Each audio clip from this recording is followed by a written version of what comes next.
हैदराबाद के सांसद और एआईएमआईएम अध्यक्ष असदुद्दीन ओवैसी ने रविवार 11 फरवरी को हैदराबाद में कहा कि सिटीजनशिप अमेंडमेंट एक्ट यानी सीएए धर्म के आधार पर बनाया गया है। ये कानून गलत है और भारत की मूल भावना के खिलाफ है। एआईएमआईएम हमेशा इसके खिलाफ रही है और इसका विरोध करती रहेगी। एआईएमआईएम हमेशा इसके खिलाफ रही है और इसका विरोध करती रहेगी। ओवैसी ने कहा, सीएए को अकेले नहीं देखा जा सकता, इसे एनपीआर एनआरसी के साथ देखा जाना चाहिए। पाकिस्तान और अफगानिस्तान में रहने वाले हिंदू और सिख भारत आ सकते हैं, हमने कभी उनका विरोध नहीं किया, लेकिन सीएए का मकसद मुस्लिमों, दलितों और गरीबों को परेशान करना है। दरअसल गृह मंत्री अमित शाह ने 10 फरवरी को कहा था कि लोकसभा चुनाव से पहले देश में सीएए लागू होगा।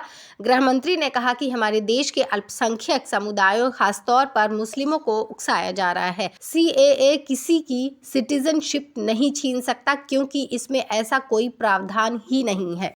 पिछले साल दिसंबर में कोलकाता में एक रैली के दौरान भी गृह मंत्री ने कहा था कि सीएए को लागू होने से कोई नहीं रोक सकता है। शाह ने घुसपैठ, भ्रष्टाचार, राजनीतिक हिंसा और तुष्टीकरण के मुद्दों पर ममता बनर्जी को घेरा था। उन्होंने लोगों से ममता सरकार को बंगाल से हटाने और 2026 विधानसभा चुनाव में भाजपा को चुनने का आग्रह किया था। वहीं 12 दिन पहले केंद्रीय मंत्री शांतनु ठाकुर ने कहा था कि मैं गारंटी देता हूं कि देश भर में 7 दिन के अंदर नागरिक संशोधन अधिनियम। बनगांव से भाजपा के सांसद ठाकुर दक्षिण 24 परगना के काकद्वीप में एक रैली को संबोधित कर रहे थे। 11 दिसंबर 2019 को राज्यसभा में नागरिकता संशोधन विधेयक 2019 सीएबी के पक्ष में 125 और खिलाफ में 99 वोट पड़े थे। अगले दिन 12 दिसंबर 2019 को इसे राष्ट्रपति की मंजूरी मिल गई।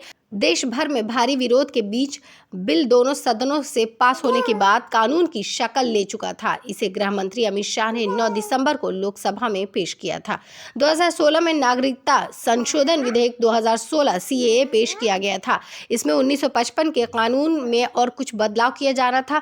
ये बदलाव थे भारत के 3 मुस्लिम पड़ोसी देश बांग्लादेश, पाकिस्तान और अफगानिस्तान से आए गैर मुस्लिम शरणार्थियों को नागरिकता देना। 12 अगस्त 2016 को इसे संयुक्त संसदीय कमेटी के पास भेजा गया। कमेटी ने 7 जनवरी 2019 को रिपोर्ट सौंपी थी। लोकसभा में आने से पहले ही ये बिल विवाद में था, लेकिन जब ये कानून बन गया तो उसके बाद इसका विरोध और तेज हो गया। दिल्ली के कई इलाकों में प्रदर्शन हुए। 23 फरवरी 2020 की रात जाफराबाद में मेट्रो स्टेशन पर भीड़ के इकट्ठा होने के बाद भड़की हिंसा दंगों में तब्दील हो गई। सीएए बिल के संसद के दोनों सदनों से पास होने के बाद 4 राज्य इसके विरोध में विधानसभा में प्रस्ताव पारित कर चुके हैं। सबसे पहले केरल के मुख्यमंत्री पिनाराई विजयन ने दिसंबर 2019 में सीएए के खिलाफ प्रस्ताव पेश करते हुए कहा कि यह धर्मनिरपेक्ष नजरिए है और देश के ताने बाने के खिलाफ है। इसमें नागरिकता देने से धर्म के आधार पर भेदभाव होगा। इसके बाद पंजाब और राजस्थान सरकार ने विधानसभा में सीएए के खिलाफ प्रस्ताव पारित किया। चौथा राज्य पश्चिम बंगाल था, जहां इस बिल के विरोध में प्रस्ताव पारित किया गया।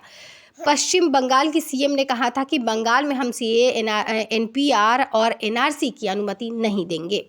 गृह मंत्री अमित शाह ने कहा कि लोकसभा चुनाव से पहले देश में सिटीजनशिप अमेंडमेंट एक्ट सीएए लागू हो जाएगा। उन्होंने कहा कि सीएए देश का एक्ट है, इससे हम यकीनन नोटिफाई करेंगे। इसे चुनाव से पहले नोटिफाई किया जाएगा और चुनाव से पहले इसे लागू भी किया जाएगा। इसे लेकर कोई कंफ्यूजन नहीं होना चाहिए। वीडियो अच्छा लगे तो लाइक एंड सब्सक्राइब जरूर करिएगा। इसी के साथ बने रहिए मसाला बाइट्स पे अन्य खबरों के साथ। तब तक के लिए नमस्कार।